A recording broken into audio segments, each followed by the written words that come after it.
We're here at NAB 2017 at Intel with Jeff from Intel. Now Jeff, we're showcasing here all kinds of things where Intel's hardware and software is enabling these amazing media experiences from broadcast to post and pre-production. And we've got something here going on with media analytics and a lot of new things going on with media analytics. Tell us a little bit about what you're focused on. Sure. So for many years we've come here. We've told our story about how you can get awesome video encode and decode acceleration with Media SDK. Now we're adding machine learning. Okay. We have a new toolkit available called Computer Vision SDK that does OpenVX and machine learning, mostly inference. When you put that together with media, you can do some amazing things. So in other words, machine learning, we're hearing about that across the board now. It's going in every vertical everywhere, and Intel's applying that now to video, which sounds fascinating because you can do all kinds of things that we couldn't do before very quickly.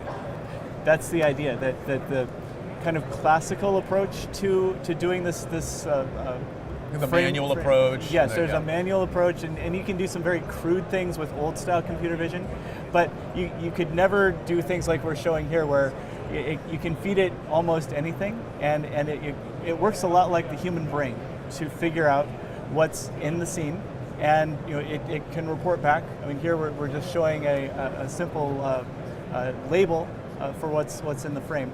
So you wouldn't have to stop there. It wouldn't have to be just a nice labeling tool. Right. The application can make use of that data to do a wide variety of things. So Jeff, if you're an existing production house or broadcast operation, you have a lot of material from the past stored, you could run that through a machine learning system like this Intel system, and it could go and categorize and tag everything for you automatically.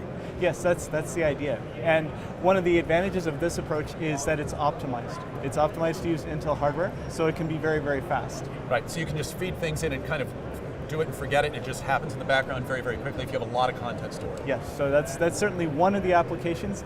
Machine learning is very broad. It's potentially revolutionary. It could be used in a lot of scenarios. Tagging is just the beginning. Wow, well, this is fascinating. Thanks for giving us a little overview here of how Intel is enabling this kind of architecture on the back end of this media industry. Thank you. Thanks a lot.